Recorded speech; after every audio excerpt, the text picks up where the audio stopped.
ఇలాంటి ఎంటర్టైనింగ్ ధమాకాలు ఇంకా చూడాలనుకుంటే like, share and subscribe to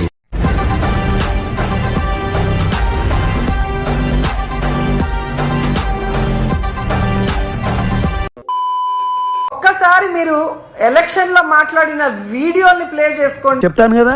ఇంకో ఛాన్స్ ఇవ్వండి, మీ ప్రతి ఇంటికి కేజీ బంగారం ఇస్తా.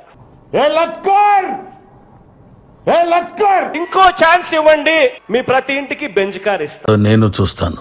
అధికారంలోకి వచ్చిన వెంటనే 50,000 రూపాయలు ఇచ్చేట్టుగా ఏర్పాటు చేస్తామని చెప్తా ఉన్నా.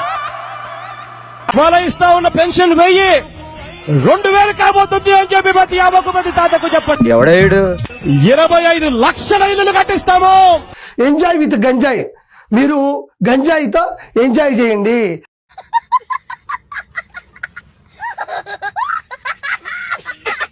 నేను హైయెస్ట్ సీట్స్ గెలుచుకున్నాను కాబట్టి నువ్వు ఒక్క పని చేసావా, ఒక ఇల్లు ఇచ్చావా?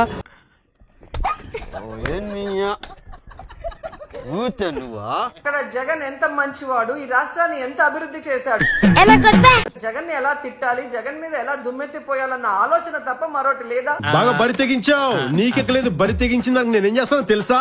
11 సీట్లను ఎక్కిరించే మీరు జిలేబీ అండి. మీ అవినీతి ఎంత పెద్ద ఎత్తున జరిగింది.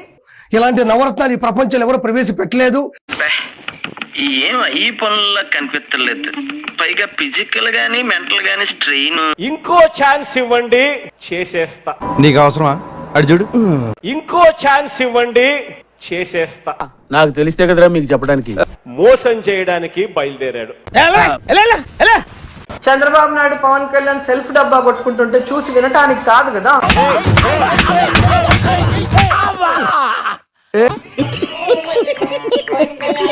జగనన్న ఎప్పుడో చెప్పాడు, మీ వల్ల ఏమైతే అది చేసుకోండి అన్నాడు.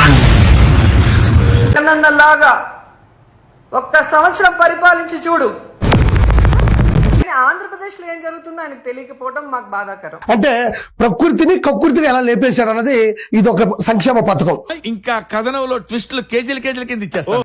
చరిత్రలో చరిత్రహీనుడుగా మీరు నిలిచిపోతున్నారని కూడా. ప్రకృతి కకృతి సంక్షేమ పథకం కింద గ్రావెల్, ఇసుక, ఎర్రచందనం ప్రజలతోనే మిమ్మల్ని తరిమి కొట్టిస్తామని కూడా ఈ సందర్భంగా తెలియజేయడానికి పాన్ ఇండియా ప్యాలెస్ అనే మంచి బిరుదు కూడా ఉంది. ఈ రోజు వాళ్ళ చెప్పులతో వాళ్ళు కొట్టుకుంటుంటే ఎవరినైనా అవలీలగా మోసం చేసేస్తాం, ఎవడు మమ్మల్ని అడగడు అన్న విధంగా ముందుకు వెళ్తున్నారు.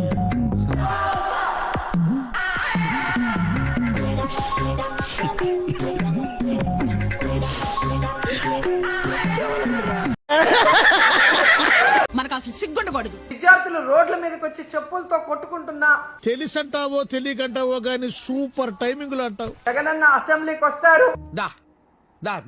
గతంలో ఎక్కడో విన్నాను, ఫ్లాష్ బ్యాక్ లో మనం ఏమైనా అసెంబ్లీకి వచ్చినా బయటికి వెళ్ళినా ఎప్పుడు జగన్ జగన్ జగన్. మీ వల్ల ఏమైతే చేసుకోండి అని చెప్పాడు కదా. అది మామూలు విషయం కాదు.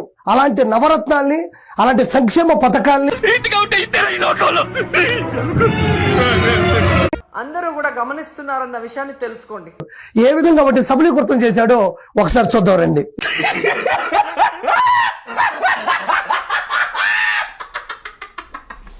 ఆ పని మీరు చేయలేరు కదా.